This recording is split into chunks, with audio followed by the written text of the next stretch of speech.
سرا کے معنی ہوتے ہیں رات کو جانا، اور اسرا کے معنی ہوتے ہیں رات کو لے جانا۔ اور سورت کی ابتدا بھی ہے سبحان الذی اسری بعبدہ، پاک ہے وہ ذات جو لے گیا اپنے بندے کو لیلاً، رات کے ایک تھوڑے سے حصے میں، من المسجد الحرام، مسجد حرام سے، الی المسجد الاقصی، پھر وہاں سے آپ صلی اللہ علیہ وسلم کو آسمانوں پر لے جایا گیا۔ اس لیے اس سورت کو سورہ اسراء کہا جاتا ہے، چونکہ اس میں اس کا تذکرہ ہے۔ یہ واقعہ رسول اللہ صلی اللہ علیہ وسلم کے معجزات میں قرآن کریم کے بعد سب سے بڑا معجزہ ہے کہ آپ صلی اللہ علیہ وسلم کو تھوڑے سے رات کے حصے میں اتنا لمبا آپ صلی اللہ علیہ وسلم کو آپ کو سیر کرائی گئی ہے۔ پہلے یہاں سے بیت المقدس، پھر بیت المقدس سے آسمان، اور پھر سدرۃ المنتہا تک آپ صلی اللہ علیہ وسلم۔ یہ اعزاز انسانوں میں سے سرکار دو عالم محمد مصطفیٰ صلی اللہ علیہ وسلم کے علاوہ کسی اور کو حاصل نہیں ہے کہ کسی کو اتنے اہتمام کے ساتھ اللہ تبارک و تعالی بیداری کی حالت میں آسمانوں پر اپنے پاس بلا لے۔ پھر یہ جو واقعہ ہے، بعض لوگ اس کو نیند کے بارے میں کہتے ہیں کہ اس کا تعلق نیند کے ساتھ ہے۔ نیند کا واقعہ نہیں ہے، یہ بیداری کا واقعہ ہے۔ اگر یہ نیند کا واقعہ ہوتا، قرآن اتنے اہتمام کے ساتھ کبھی بھی اس کو ذکر نہ کرتا، کیونکہ نیند میں تو کوئی بھی بندہ کہیں بھی جا سکتا ہے، اور یہ تو پھر معجزہ نہ ہوتا۔ اتنے اہتمام کے ساتھ ذکر کرنا یہ دلیل ہے کہ یہ نیند کا واقعہ نہیں ہے، بیداری کے واقعہ ہے۔ اس صورت میں واقع معراج کے علاوہ جو اہم مضامین ہے، وہ سب سے پہلا جو مضمون ہے کہ اس صورت میں بنی اسرائیل کو پہلے بتا دیا تھا کہ تم ملک شام میں 2 مرتبہ فساد مچاؤ گے، اور دونوں بار ہم تمہیں بطور سزا تمہارے اوپر تمہارے اپنے کسی ایسے بندے کو مسلط کریں گے کہ جو تمہیں ختم کریں گے۔ چنانچہ انہوں نے سب سے پہلے تورات کی مخالفت کی، اور حضرت شعیب علیہ السلام جیسے نبی کو ناحق قتل کیا، اور اللہ تبارک و تعالی نے ان پر بخت نصر اور اس کے لشکر کو مسلط کیا، اور جو پورے ملک میں ایک کنارے سے لے کر اس کے لشکر والے دوسرے کنارے تک پھیل گئے، اور انہوں نے علماء رؤساء کو قتل کیا، تورات جلا ڈالی، بیت المقدس کو ویران کیا، اور بہت سارے اسرائیلیوں کو وہ گرفتار کر کے لے گئے۔ دوسری مرتبہ یہود کا جو فتنہ اور فساد اس وقت عروج پر پہنچ گیا کہ جب انہوں نے حضرت زکریا اور حضرت یحییٰ علیہ السلام کو شہید کیا۔ ان کی شہادت کے بعد ان کے گناہ جب حد سے بڑھ گئے، اب کی بار اللہ تبارک و تعالی نے بابل کا ایک بادشاہ تھا جس کا نام بعض روایات میں بیردوس آتا ہے، بعض روایات میں خردوس آتا ہے، اس کو اللہ تبارک و تعالی نے ان پر مسلط کیا، اور یہی فتنہ اور فساد یہودیوں کی تاریخ رہی ہے۔ رسول اللہ صلی اللہ علیہ وسلم کے زمانے میں بھی انہوں نے اپنے آباء و اجداد کی روایت کے مطابق رسول اللہ صلی اللہ علیہ وسلم کے خلاف بھی جرائم اور سازشوں والی راہ اختیار کی، تو ان پر مسلمانوں کو اللہ نے غلبہ عطا کیا اور ان کو جزیرۃ العرب سے باہر نکال دیا۔ ماضی قریب میں ہٹلر کا واقعہ ہے، سب کو پتہ ہے کہ اللہ تبارک و تعالی نے ان کو بھی ان یہودیوں پر مسلط کیا تھا، اور جن سے بے شمار یہودیوں کو قتل کیا اور بے شمار کو زندہ ان نے جلا ڈالا۔ آج پھر ان کا جو فتنہ ہے، فساد ہے، دنیا میں پھیلا ہوا ہے۔ اللہ تبارک و تعالی کسی اور کو ان پر مسلط کریں گے اور ان کو ملیا میٹ کریں گے۔ دوسرا جو مضمون ہے اس صورت میں، قرآن کریم کی عظمت، انسان کی فطرت، طبیعت میں جلد بازی کا جو ایلیمنٹ ہے، اور ہر انسان کے ساتھ جو اس کا عمل ہے اور اس عمل کے جو نتائج ہے اس کو بیان کیا گیا ہے۔ چنانچہ حقیقت میں اخلاق اور آداب ہی کی وجہ سے کوئی امت اور فرد عزت کا مستحق ہوتا ہے۔ جب اس میں آداب آتے ہیں، اخلاق آتے ہیں، تو ان کو مقام اور مرتبہ ملتا ہے۔ لیکن جب اخلاقیات سے کوئی قوم گر جاتی ہے تو پھر اللہ تبارک و تعالیٰ کی پکڑ آتی ہے۔ چنانچہ یہاں ان آداب کو بیان کیا گیا، اور ان آداب کو بعض لوگوں نے معراج کا پیغام قرار دیا ہے کہ رسول اللہ صلی اللہ علیہ وسلم معراج سے ان آداب کو لے کر یہ ایک پیغام لے کے آئے ہیں امت، جو آیت نمبر 23 سے آیت نمبر 39 تک ہے۔ نمبر 1، اللہ کے سوا کسی کی عبادت نہ کرو۔ نمبر 2، والدین کے ساتھ بھلائی کرتے رہو، رشتہ داروں، مسکینوں اور مسافروں کو ان کا حق دو، مال کو جو ہے نا فضول خرچی میں نہ اڑاؤ، بخل نہ کرو، نہ ہاتھ اتنا کشادہ کرو کہ کل کلا تمہیں مانگنا پڑ جائے، نہ اتنا اس کو جو ہے نا سمیٹو کہ جو ہے نا غریب مسکین ضرورت مند تم سے مانگے اور تم اس کو دو، نہ اپنی اولاد کو مفلسی کے ڈر سے قتل نہ کرو، کسی جاندار کو نہ حق قتل نہ کرو، یتیم کے مال میں ناجائز تصرف نہ کرو، وعدہ کرو تو اسے پورا کرو، ناپ تول میں کمی نہ کرو، پورا کیا کرو، جس چیز کے بارے میں تحقیق نہ ہو اس کے پیچھے نہ پڑو۔ جیسے آج کل مطلب ہے بلا تحقیق کے کوئی بھی بات سنی ہے، حدیث میں آتا ہے کفا بالمرء کذبا ان یحدث بکل ما سمع، کسی آدمی کے جھوٹے ہونے کے لیے اتنی بات کافی ہے کہ وہ سنی سنائی بات پر یقین کرے کہ اس کو آگے پھیلائے۔ آگے فرمایا کہ زمین پر اکڑ کر نہ چلو، انک لن تخرق الارض ولن تبلغ الجبال طولا، نہ تو زمین کو پاڑ سکتا ہے اور نہ پہاڑ کی بلندی تک پہنچ سکتا ہے۔ ایک نطفے سے پیدا ہوا جو ہے نا انسان ہے، اس لیے جو ہے نا تواضع کے ساتھ اور انکساری کے ساتھ زمین پہ چلو۔ آخر میں پھر وہی جو ابتدائی مضمون تھا کہ اللہ کے ساتھ کسی کو معبود نہ بناؤ، شریک نہ بناؤ۔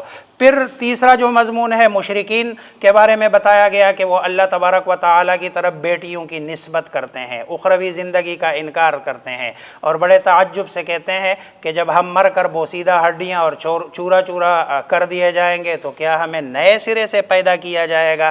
رسول اللہ صلی اللہ علیہ وسلم سے حسی معجزات کا مطالبہ کرتے ہیں، کبھی کہتے ہیں ہم ایمان تب لائیں گے جب آپ ہمارے لیے زمین سے چشمے جاری کریں گے، کبھی کہتے ہیں کھجور اور انگوروں کے باغ آپ لہا کر دکھائیں گے تو ہم ایمان لائیں گے، کبھی کہتے ہیں آسمان ہمارے اوپر آسمان کا ٹکڑا گرا دے، کبھی کہتے ہیں اللہ اور فرشتوں کو ہمارے سامنے لے آؤ، کبھی کہتے ہیں تم اپنے لیے سونے کا کوئی گھر بنا کے لے آؤ یا ہمارے سامنے آسمان پر چڑھ جاؤ اور وہاں سے کوئی تحریر لے کے آؤ۔ یہ آیت نمبر 90 سے 93 تک یہ جنا ان آیات میں یہ حسی معجزات ہے۔ چنانچہ جنا رسول اللہ صلی اللہ علیہ وسلم کو اللہ تبارک و تعالی نے بڑے بڑے معجزات دیے۔ آپ صلی اللہ علیہ وسلم کے پاس قرآن کا معجزہ، معراج کا معجزہ، شق قمر کا معجزہ، آپ صلی اللہ علیہ وسلم کی انگلیوں سے پانی کے نکلنے کا، چشمے جاری کرنے کے معجزے، یہ اصل میں معجزات مانگ نہیں رہے، ویسے رسول اللہ صلی اللہ علیہ وسلم کو تنگ کرنا اور آپ صلی اللہ علیہ وسلم کو پریشان کرنا مقصود ہے۔ اس کے علاوہ اس صورت میں قرآن کریم کی عظمت، صداقت اور اس کے نزول کے مقاصد اور اس کے معجزہ ہونے پر دلائل ذکر کیے گئے ہیں۔ پھر اللہ تبارک و تعالیٰ کی طرف سے انسان کو سب سے معزز اور مکرم بنانے والا مضمون بھی کہ اسے روح اور زندگی جیسی نعمت کے عطا ہونے پر، اور پھر رسول اللہ صلی اللہ علیہ وسلم پر نماز تہجد کے فرض ہونے کا حکم بھی اس صورت میں ہے۔ آخر میں حضرت موسیٰ علیہ السلام کے فرعون کا واقعہ ہے، آیت نمبر 1 سے 104 تک، اور قرآن کریم کے تھوڑا تھوڑا نازل کرنے کی اور ہونے کی جو حکمت ہے وہ بیان کی گئی ہے۔ یہ سارے مضامین ہے، اور سورت کے اختتام پر بتایا گیا کہ اللہ کے ساتھ کسی کو شریک نہ ٹھہراؤ، اللہ اولاد سے پاک ہے، اور جتنے بھی اللہ کے نام ہے آپ اللہ کہہ کر پکارو، رحمان کہہ کے پکارو، یہ سارے اللہ کے اچھے نام ہے، جس نام سے تمہاری مرضی ہے پکار لیا کرو۔ یہ اگلی جو صورت ہے سورہ کہف ہے، مکی صورت ہے، اور اس میں بھی 110 آیات ہے، 12 اس میں رکوع ہے۔ کہف کہتے ہیں غار کو، چنانچہ اس صورت میں غار والوں کا واقعہ مذکور ہے، اس لیے صورت کا نام سورہ کہف ہے۔ اس صورت کی فضیلت کے بارے میں متعدد احادیث ہے، چنانچہ بعض احادیث میں خصوصاً امام احمد اور مسلم اور نسائی کی روایت ہے کہ ابو درداء رضی اللہ تعالیٰ عنہ فرماتے ہیں کہ جو شخص سورہ کہف کی آخری 10 آیات پڑھے گا وہ دجال کے فتنے سے محفوظ رہے گا۔ اہل علم کہتے ہیں کہ سنت یہ ہے کہ جمعے کی دن یا رات میں سورہ کہف پڑھی جائے، کیونکہ رسول اللہ صلی اللہ علیہ وسلم نے ایک دوسری روایت میں فرمایا کہ جو شخص جمعے کے دن سورہ کہف پڑھے گا اس کے لیے دونوں جمعے کے درمیان نور سے دنوں کو منور کر دیا جائے گا۔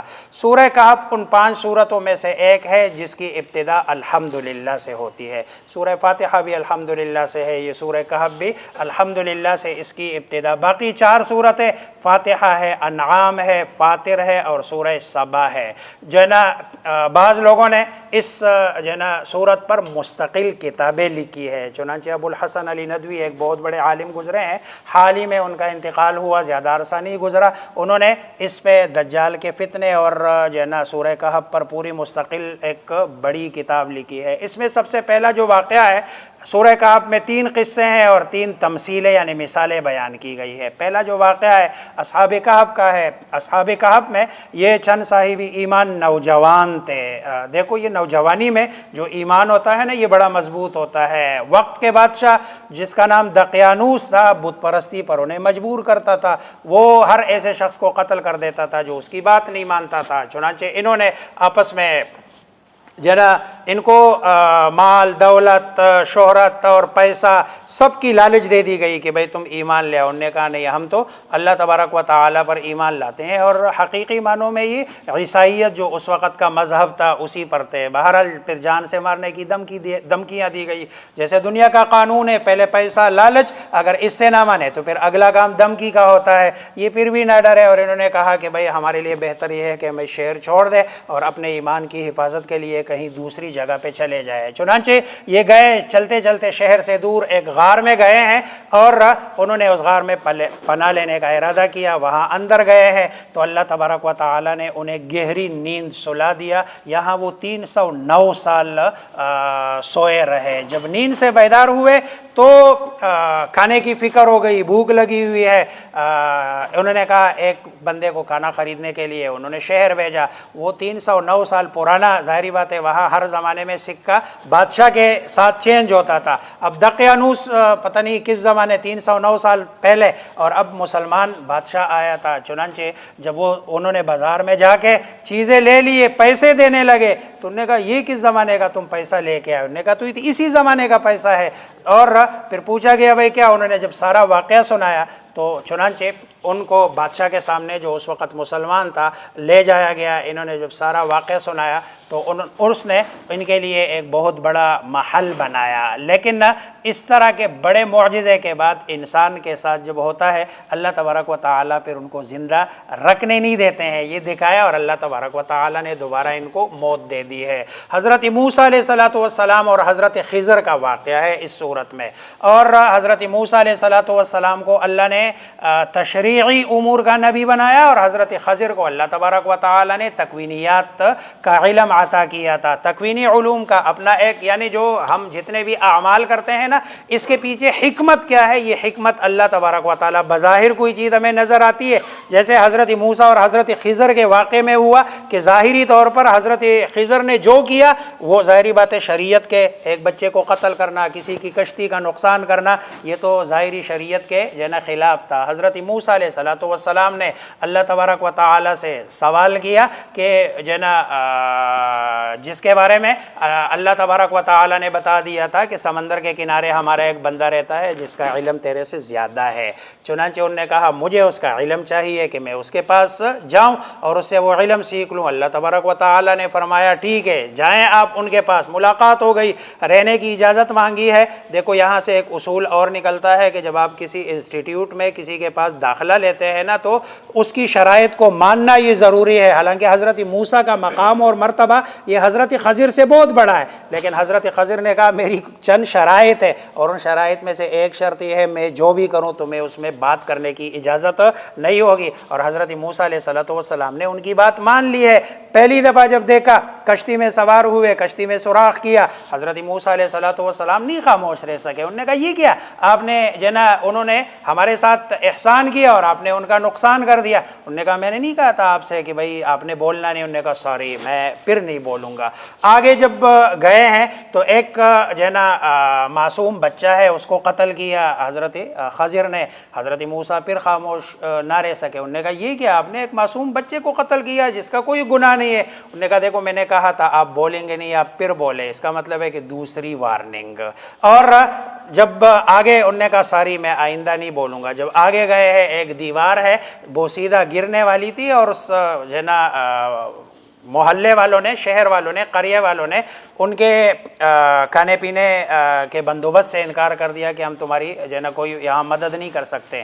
انہوں نے وہ گرتی ہوئی دیوار سیدھی کر لیے. انہوں نے کہا یہ تو ہمیں کھانا نہیں دیا، آپ نے ان کی دیوار سیدھی کر دی. انہوں نے کہا دیکھو میں نے کہا تھا یہ تیسری وارننگ ہے، ھذا فراق بینی و بینک، تیسری وارننگ کے بعد پھر آپ میرے ساتھ رہ نہیں سکتے ہیں. چنانچہ اب سن لے کہ یہ جو کشتی ہے اس لیے اس کو سوراخ کیا کہ بھئی اگلے جو ہے نا وہ اسٹیشن پر وہاں جو بادشاہ تھا وہ بہترین اور اچھی کشتی کو لے لیا کرتا تھا، زبردستی ضبط کر لیا تھا.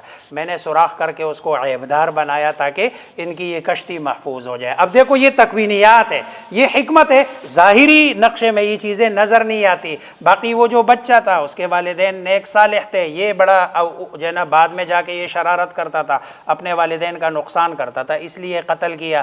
اور تیسرا جو ہے نا اس دیوار کو سیدھا کھڑا کیا، اس کے نیچے جو ہے نا معصوم اور یتیم بچوں کا خزانہ تھا، اس لیے میں نے اس کو بچایا. یہ جو جنہوں نے فَأَبَوْا أَن يُزَيِّفُوهُمَا، فَأَبَوْا، ابا کہتے ہیں انکار کرنا، ابا واستکبر، ابو جمع ہے، انہوں نے انکار کیا. ان یزیفوہما، یہ انطاکیہ کے لوگ تھے.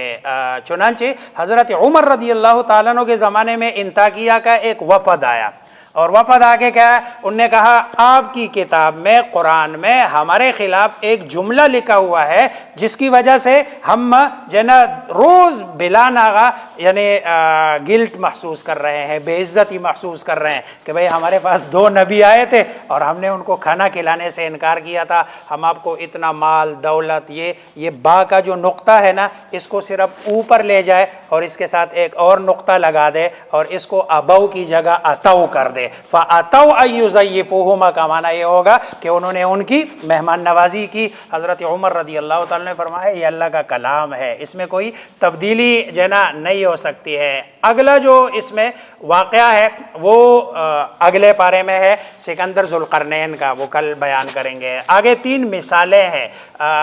پہلی جو مثال ہے وہ ایک شخص کا ہے کہ جس کو اللہ تبارک و تعالیٰ نے انتہائی بہترین جو ہے نا باغوں کا مالک بنایا تھا، اور باغ بھی ایسے کہ جس سے جو ہے نا سال میں 2 مرتبہ اس کا پل ہوتا تھا، اور مال دولت کے حصول کے اور بھی اللہ تبارک و تعالیٰ نے کئی سارے دوسرے اسباب اس کو مہیا کیے تھے. دولت کی کثرت نے اسے غرور اور فخر میں مبتلا کر دیا، چنانچہ وہ بڑے بڑے دعوے کرنے لگا. اسے یہ غلط فہمی ہو گئی کہ شاید یہ دولت اور غنا یہ ہمیشہ مجھے حاصل رہے گی اور یہ میری کوئی ذاتی کمال ہے، چنانچہ اور ان پر زوال نہیں آئے گا. چنانچہ اللہ تبارک و تعالیٰ کو وہ بھول گیا، اور جو ہے نا صاحب ایمان ایک آدمی ہے اس کو سمجھانے کی کوشش کی ہے کہ بھائی اسباب کو خدا کا درجہ نہ دو، یہ اسباب ہے، اسباب جب تک رہتے ہیں آپ کا جو ہے نا فائدہ ہوتا رہتا ہے. جب اللہ لینے پہ آ جائے اسباب کو چنانچہ وہ لے لیتا ہے. چنانچہ اس نے بات نہیں مانی اور جو ہے نا اللہ تبارک و تعالیٰ نے اس کے وہ سارے باغ اس سے لے لیے اور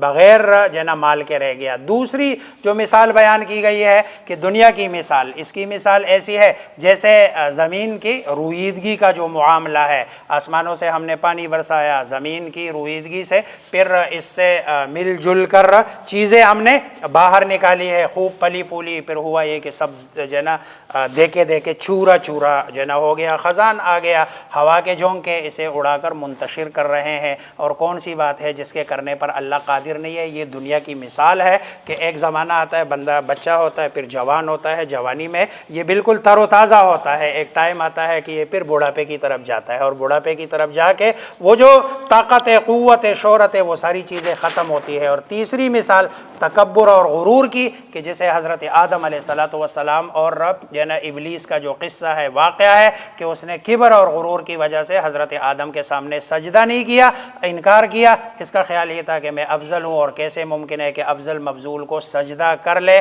چنانچہ ان واقعات کے ضمن میں انسان کو سمجھایا گیا کہ وہ کبھی بھی فخر، غرور اور گھمنڈ میں مبتلا نہ ہو. اللہ کے حکموں کے سامنے کبھی منطق نہ لڑاؤ کہ بھئی نہیں اگر ایسا ہو تو ایسا ہو جائے گا، ایسا ہو. بندگی کا تقاضا یہی ہے کہ اللہ کا جو بھی حکم آئے بندہ سر تسلیم خم کر کے بغیر چو چرا کے اسے مان لے. اللہ مجھے آپ سب کو سمجھنے، عمل کرنے کی توفیق عطا فرمائے.